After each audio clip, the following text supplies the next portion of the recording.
Hey, what's going on, my friends, and welcome to my YouTube channel. My name is Victor, and today I'm going to share with you 5 things I think you should know about this powerful, extremely transformative new moon we have on April 1st, 2022. Number 1, and this has been a theme for quite some time now, but I think you'll find around this time you make very noticeable and potentially life-changing progress in this area. This area that I'm sort of dancing around and haven't told you yet is something that's important to everybody on the planet. It's something we are all learning to do at this time, and that is let the love in. As you start to go through a spiritual awakening, after some time actually, you start to realize how much you are pushing away, blocking out, protecting yourself from love. Now, why would we do this? That makes no sense. Well, because love involves risk. It's very hard not to get attached to the most beautiful thing of all, which is love. Most of us, whether intensely and obviously, or even maybe subtly in a way that we forgot as a little kid, we have been hurt. We have had our heart broken. And that's the most painful thing of all. And as a defense mechanism, most of us have constructed these heart walls that protect us from getting hurt again and keep us blocked from being happier, from experiencing love at the deeper levels. And when we can do that, when we can really let in the love, all the other things that we spend our time concerning ourselves about, it becomes almost pointless. It becomes almost like meaningless because we have the one thing we've been trying to find through all of these other avenues, and that is love. In fact, some of you know Eckhart Tolle. He's one of the more contemporary, popular, mainstream, enlightened spiritual teachers. And once he became enlightened, he talks about this in his first book, The Power of Now. What he did is he sat on a bench. For like 3 years, this dude, I think in England or something, he just sat on a park bench. Why? Why would he do that? Because he had it all. He had it all. He didn't know what to do with himself. He felt so enveloped in love and bliss and divine energy that he saw it pointless to do anything but just simply sit there and be.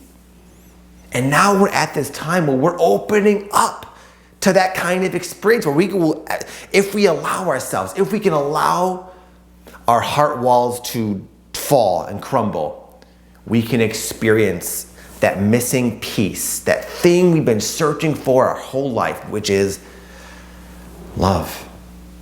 But it's tricky. It's not usually a conscious thing that we're doing. Most of us aren't willingly pushing away love, but if you might start to catch yourself when you do it.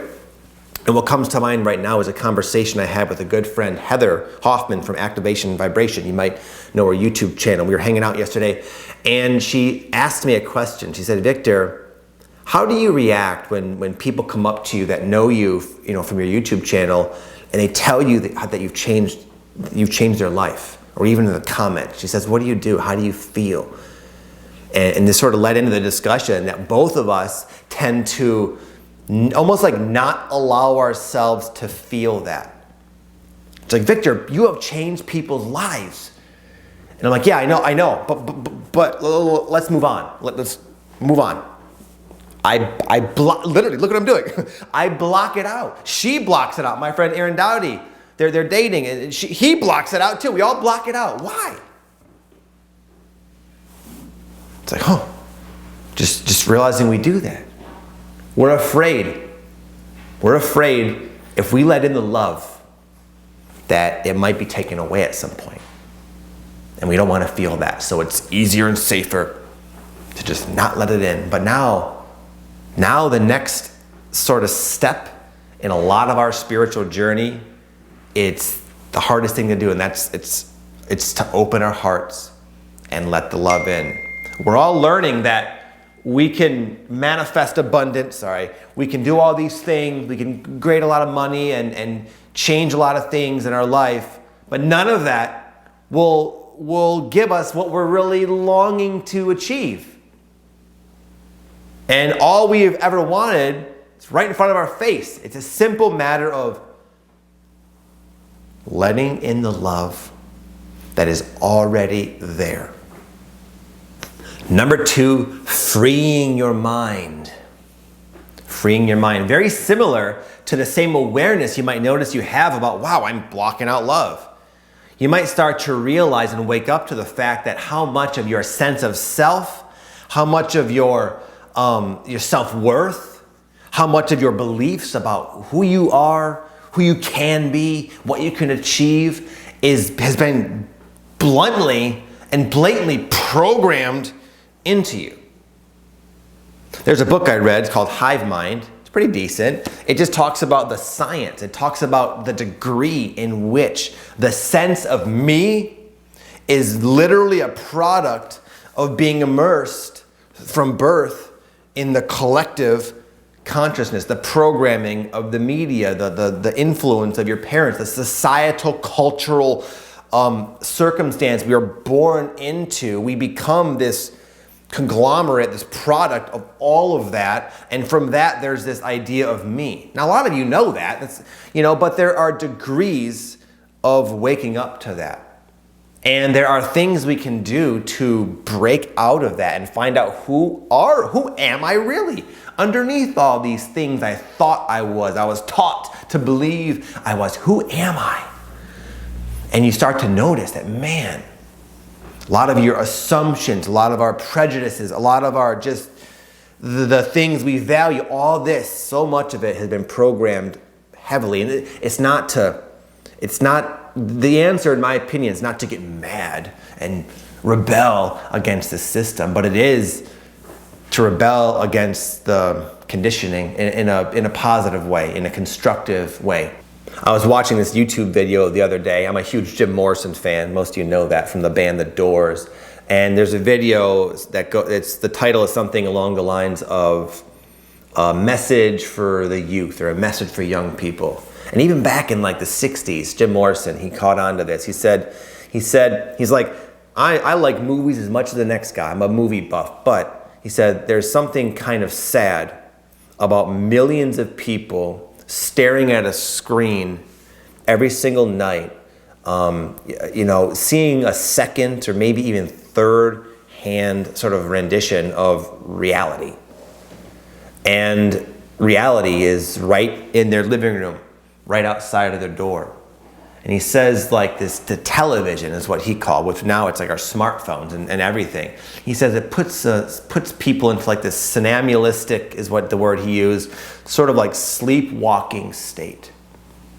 And this is something a lot of us know, but I started to really notice this to a more clear degree recently, where I could see my focus, my presence, greatly, almost immediately like softening into this sort of haze as I watch TV. And from this sort of passive, receptive, our guard is down sort of state, whatever's on that screen, it's just filling my sense of self, filling my subconscious. But anyway, during this period, you might just feel naturally inspired, not out of fear, not out of resentment, but out of like, I just feel compelled to take ownership of my mind this week. That's why I like to start every day. I don't have it with me. I start the day with like a spiritual book, a book on from a spiritual wise person. I'm reading this one right now by Anthony DeMello. It's an awesome book, Awareness. You can check it out if you want. Books like that. Eckhart Tolle, Adi Shanti, Sadhguru. There's a lot of like really extremely wise, higher conscious folks that write things down in these books. And that for me, is a really good thing to feed my mind with. And I tried lately to feed my mind with things that actually resonate with me consciously, that actually align with my actual core sort of beliefs. And it's this freeing of your mind discovering your true nature, that's going to lead to what you're going to see later in the video, an absolutely game-changing, massive, massive transformation of yourself and your life. Number 3, facing your fears. Oh, another tough task to take on, I know, but you might find yourself becoming aware that what you want, the things that matter to you, are on the other side of fear.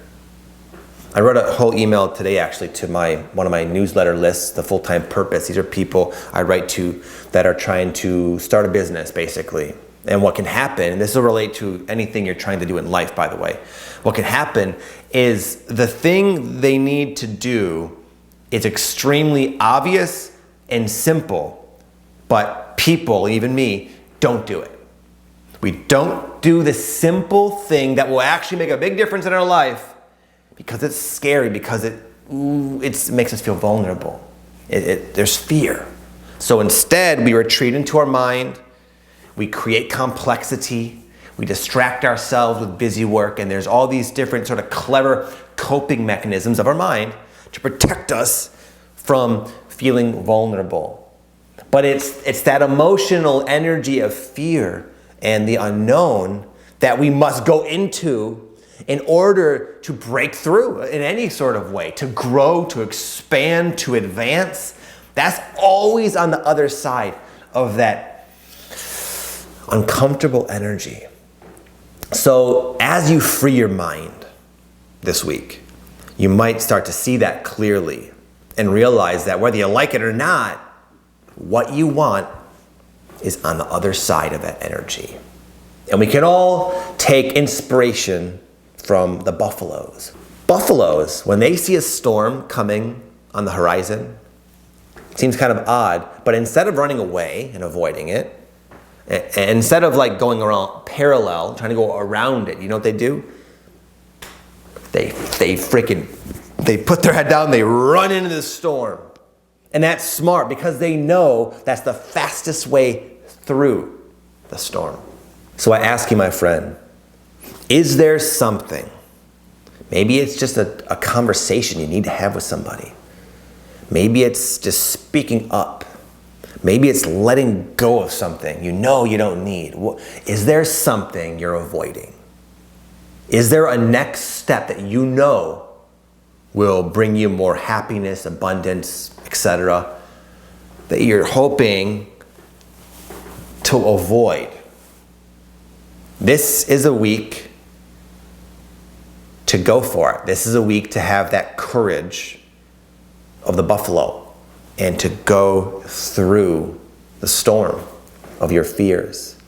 And when you learn, what I've learned is that those nerves usually come before a major breakthrough, a major up-leveling of my life. Any big change I've experienced in my life has been preceded by that same state of fear and anxiety about the unknown. For example, one of the most rewarding things, I get to do it in a couple days actually, I'm leaving for Costa Rica, but one of the most rewarding and special things I get to do for my career is run retreats.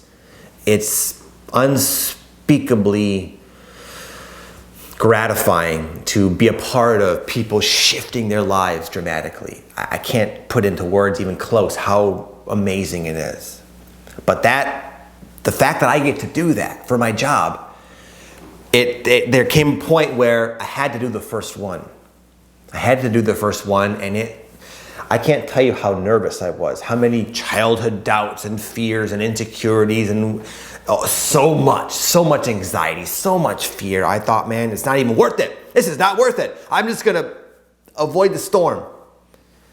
But there came a point where I just decided to launch the retreat, and then of course people signed up, and then I had to show up. I kind of obligated myself to show up, but it was super, super, super scary. But once I went through, I realized this is something I like. There's no need to be afraid. This is like what I love to do.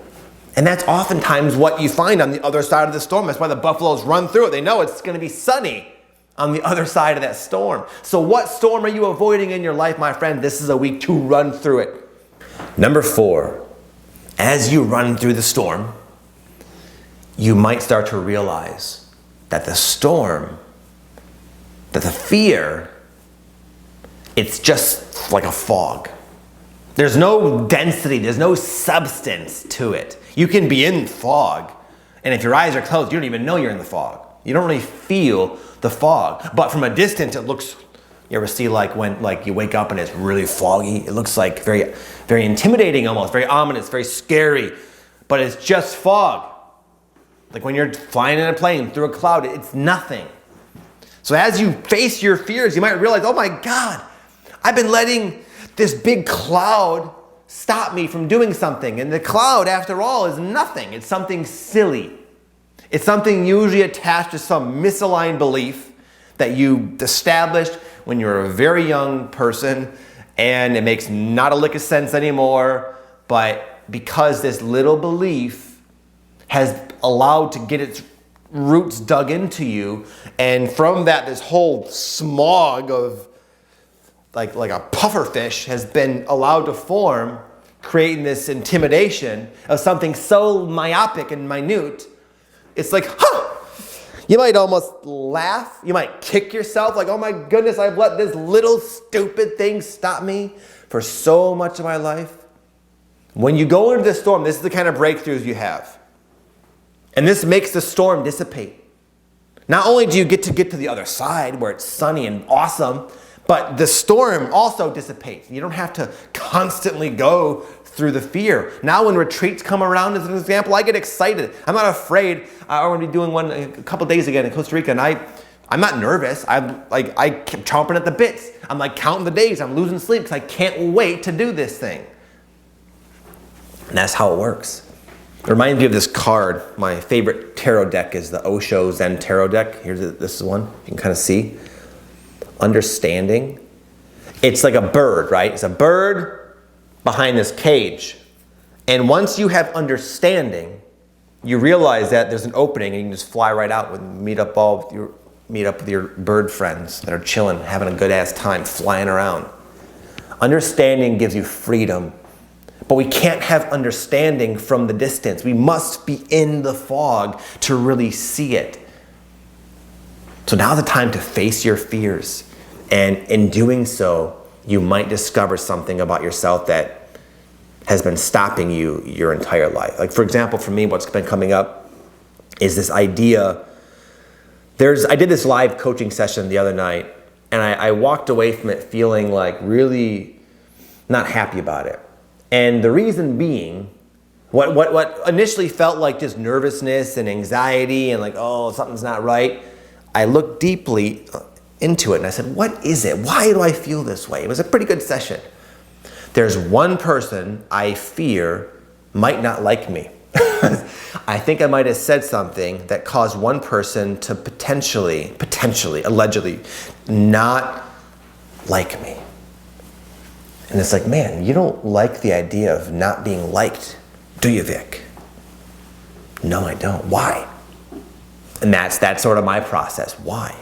I've been avoiding a lot of things because of the possibility that someone just might not like me. That's very illogical. There are people that don't like me. That's the fact. And I happen to be on a YouTube platform where there's probably a lot of people that really don't like me. So to really allow that little silly belief to like create this sort of block within me, it makes no sense. But I had to really go in to those emotions to see that clearly. Otherwise, it was like, again, just the fog sort of keeping me at bay. So anyways, my friend, this is the time, if you can allow your heart to open, if you start to free your mind, face your fears like the buffalo, you might have these life-changing insights. And that, again, allows the fog to clear forever.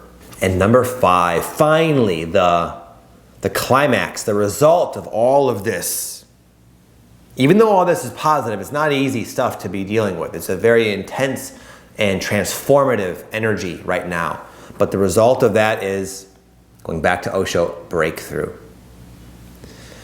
You know, I've been on this spiritual awakening path for a long time, probably since like 2009, maybe. I don't know how many years that is, 15 years or so.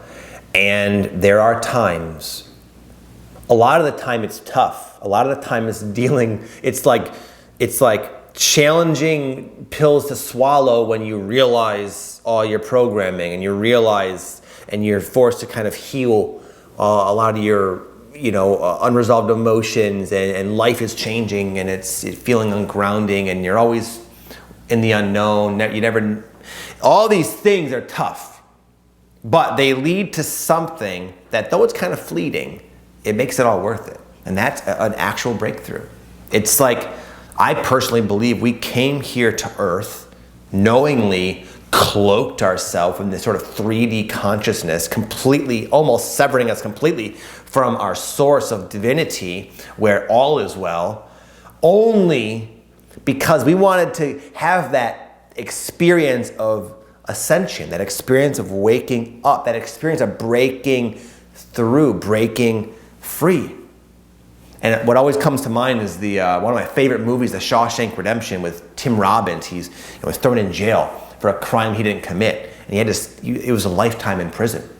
And when he did, he ended up finding a way to get this little hammer, this little teeny little hammer, sent to him or whatever in jail. And every single night when people were sleeping, he would open up this poster he had, and he'd chip away by hand, rock after rock, stone after stone after stone, and he'd take the little dirt and he'd sprinkle it around the jail. And over a decade, he did this. So after all of that, he finally crawled his way through like a mile-long tunnel, and he got out of jail, and he emerged all dirty and gross and wet, and he looked up and it's raining on him, and he's sitting there in the moonlight and his arms are up like this.